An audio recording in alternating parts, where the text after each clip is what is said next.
What's up, everybody? Mark with Cardivox Academy here, and today we're doing what I have to do. What I must do. I have a compulsion, and it's the compulsion is that when Cattle Decapitation releases a music video, I got to talk about it. Because if you're new here, hello, go away. We don't have any more room. You're not welcome. Just kidding. I love you. I'm glad you're here.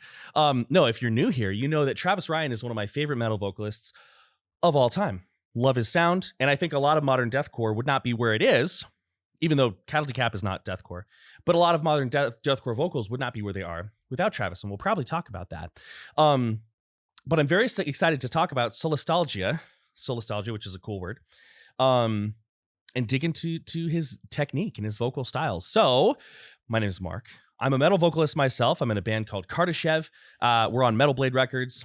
That's neat. You should check it out if you want to. Doesn't sound like Cattle Decap at all, but you might still like it. And I'm also a full-time metal vocal teacher. I give lessons one-on-one. I have an e-course called False Chord Fundamentals, all of which helps you, should you be so inclined, to make noises like safely and efficiently for years to come. So that's something to think about. Now, obviously I've heard this song because the album came out quite a while ago. Well, not quite a while ago, but it came out already. So I've listened to it. Haven't seen the video though, so I'm really excited to talk about it. That's all I have. Let's check out Cattle Decapitation, Solastalgia. Let's learn something today. Let's go.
So since I've heard the song, I have an idea roughly of where I want to pause. So let's talk about a couple things here. First and foremost, I love that this song is building on the Death Atlas sound, right?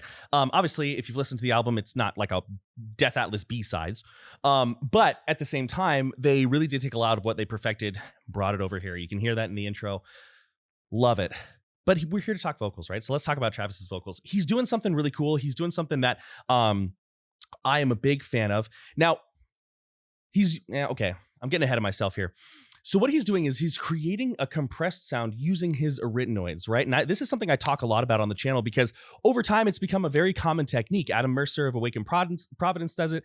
Ben Doerr of Shadow of Intent does it. A lot of people do it, right?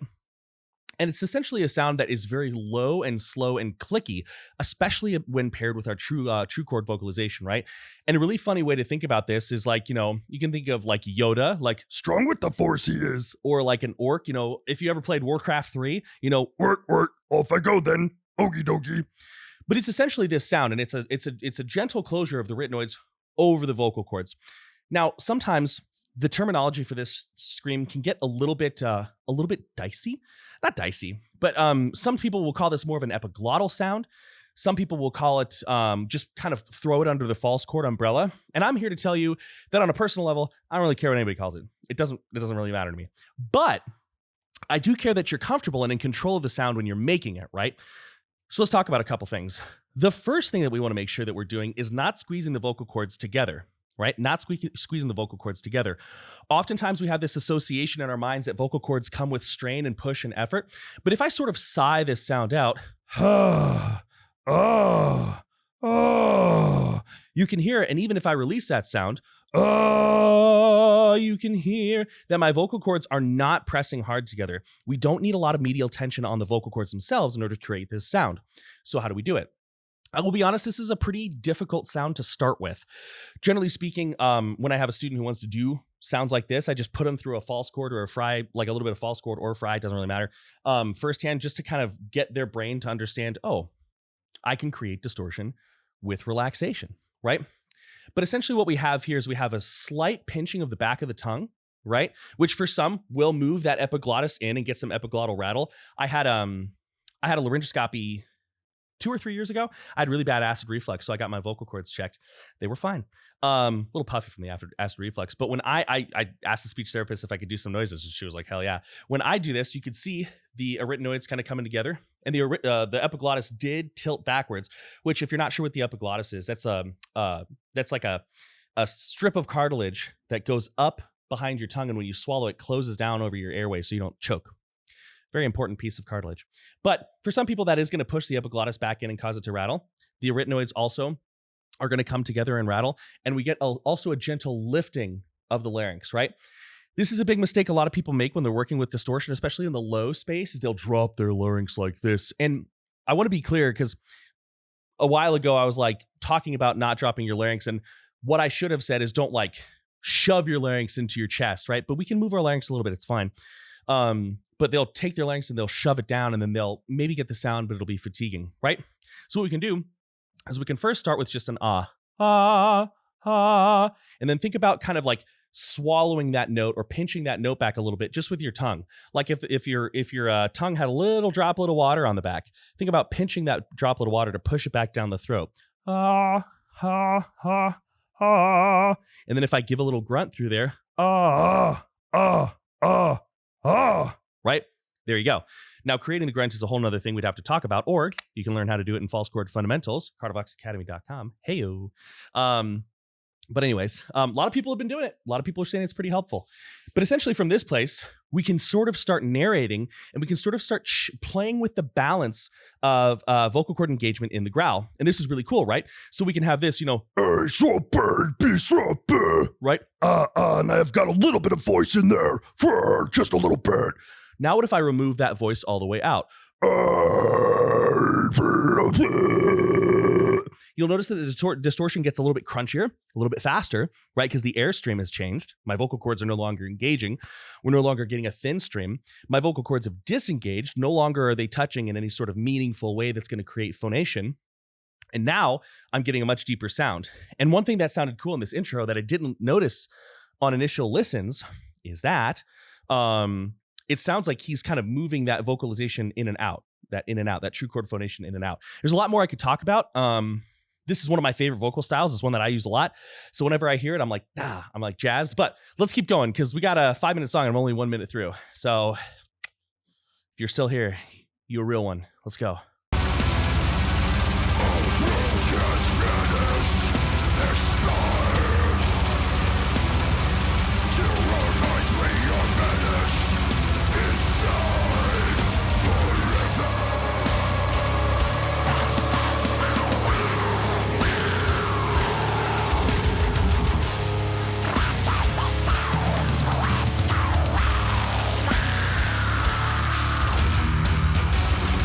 Let's talk about high vocals really quick, because they were so isolated and so great. Now, oftentimes when we talk about high vocals, people talk about, okay, do I want to do a false chord high or do I want to do a fry high? And I think that that's not necessarily the best place to start if you don't have any vocal experience, right? Now, what am I talking about? I have noticed, having taught people false chord, having taught people fry, and having given clean singing lessons as well. I don't do as many of those, but in Kardashev, I clean sing all over the place. Clean sing. It's kind of a funny term, clean sing. And in all of these spaces, if the student does not have a relationship and understanding with the basics of how their voice works, how sound is created, and how resonance moves inside the vocal space, they're going to squeeze their glottis, and then you're going to be fighting both A, how do I create distortion, and B, how do I relax my glottis? And that's a lot for the student to think about at the same time, right? Now, here's the cool thing. You don't have to be an amazing singer to be able to create, to be able to get this association. It helps to be able to be at least like karaoke good, but at the same time, which no shade to my karaoke singers. I've been to some karaoke bars that like I was very impressed. So when I say karaoke good, I don't mean like the lowest tier of good. I mean, like, you could get through a song decently if you didn't know it was being handed to you, right? If somebody surprised you with a song, or if you only had a list of so many to choose from. That's more what I mean. Anyway, one easy way that you can do this is you can start out with a normal breath, and this works for false quarter fry, right? So start out with a normal breath and just breathe it out. Now what you're going to do is you're going to thin that breath like you're mimicking like a crowd, right? Like you're mimicking a crowd.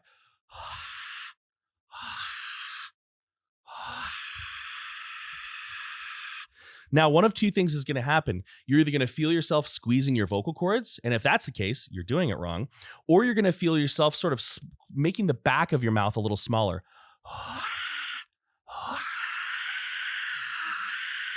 If I squeeze my vocal cords, it sounds like this. And I can tell you that I would get sore doing high vocals like that probably after about 2 to 3 minutes, right? Just because I've been a vocalist for a long time and I teach vocals doesn't mean like I can do things wrong and get away with it. I've got, the same delicate vocal cords as anybody else, right? So again, I feel this closing up in the back of my mouth. Now, if I use my lower abdominal muscles, like that space around the belly button, and I start to lean into some distortion,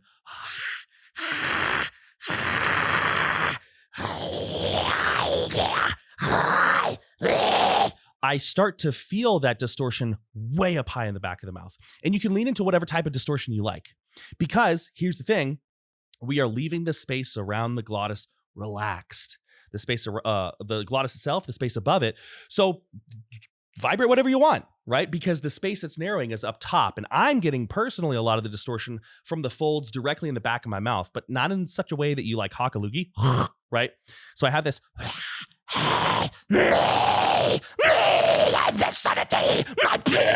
And then you just storytell with it, right? On its own, that doesn't sound that cool. But if I roll my R, do a little tunnel throat and spit something out, now that sounds cooler. So again, we want to have a relaxed system and only engage where we need to. So that exercise again.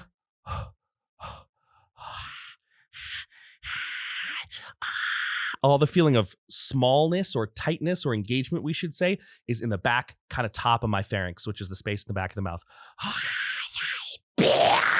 Let's keep going.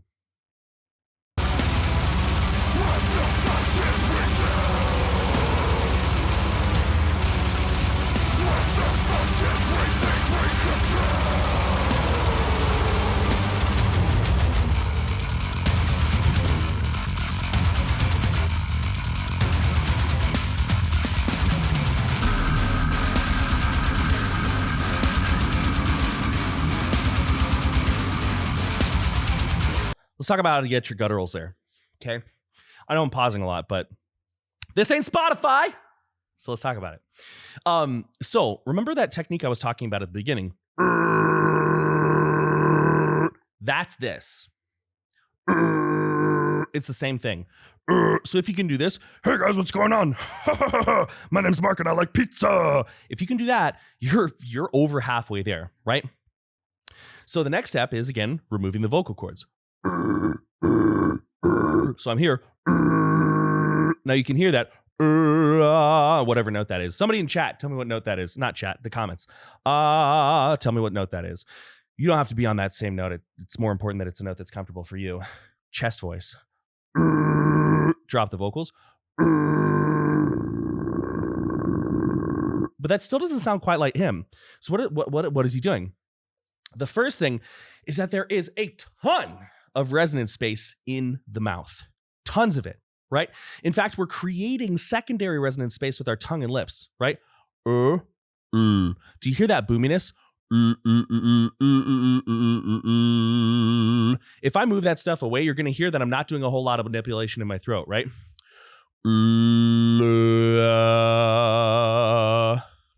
That's it. You can't really see my larynx, but my larynx isn't really doing much, right? You can see it. You can see my finger move, right? If my larynx moves, my finger moves. Let's see what's happening. Let's learn together, right? So,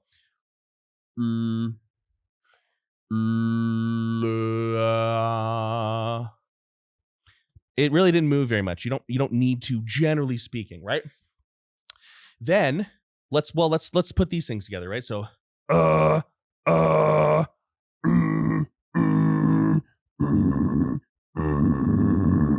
we're getting there, but we're still not quite there.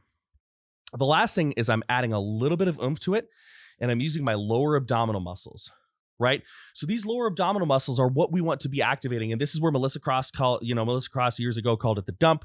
One of my students calls this the turbo fart because it's like if you're hanging out and, I don't pretend you don't know what I'm talking about. We all know what I'm talking about. It's like if you're hanging out and you got to fart and either you're by yourself or maybe you're with your buddies and you want to piss them off a little bit. So you lean over and you give it a little extra help, right? Those lower abdominal muscles around the belly button, those are going to be where we want to activate this. And when we press in with these abdominal muscles, we are doing that partially so we can keep our throat relaxed, right? Oftentimes people will squeeze their gut and squeeze their throat. It's like, why are you doing that extra work? One good way to test this is to hold a note and then utilize those abdominal muscles like you're pushing out little miniature farts, right? But my throat is staying relaxed. No extra pressure on the vocal folds themselves that I don't need, right? So what happens when I put all these things together? Orc voice, drop the true chord phonation, make a bunch of resonant space in my mouth, lean in with the gut. I'll do each step individually so you can kind of hear it.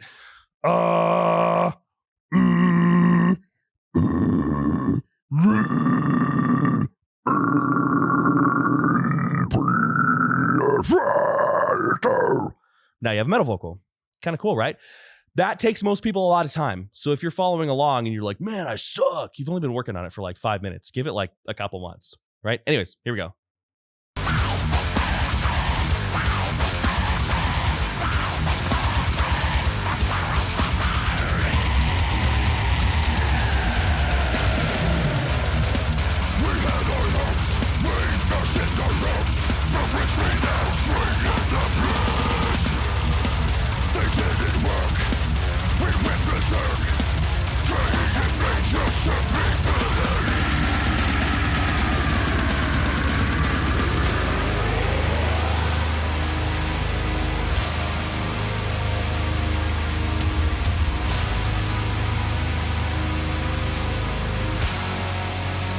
Here it comes.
I cannot tell you how much I love that crazy, just wild singing voice he has. I legitimately think it's beautiful. I would even call it elegant, right? And that's the thing. You know, I remember when he first debuted this, I think he did a little bit of it on Harvest Floor. I haven't listened back that far in a while, so correct me if I'm wrong. But I think he originally did it on Harvest Floor, and then it really kicked in Monolith. And in fact, Monolith, between Monolith and Death Atlas, those are my two favorite albums. And the only reason Death Atlas wins over is because I think Death Atlas has a little bit better of a mix on it. That's really it. But you know, I've not had, since my last Cattle Decapitation video, I've had zero time to play around with this. Like, I'm not like his other styles here. I ain't gonna try to mimic it, but it is so nasal and bright, right? It's like he's kind of starting from this, like, you know, but it sounds so much more open in the back. Like, for me to get there, I have to lift my tongue up kind of high. But for him, he sounds much more free and much more open, which is just wild to me.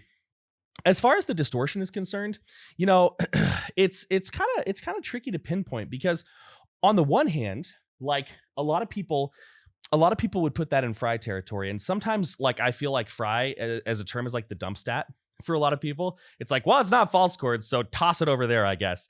But at the same time, like, can you create true chord note phonation with Fry tone? Yeah, absolutely. Absolutely you can.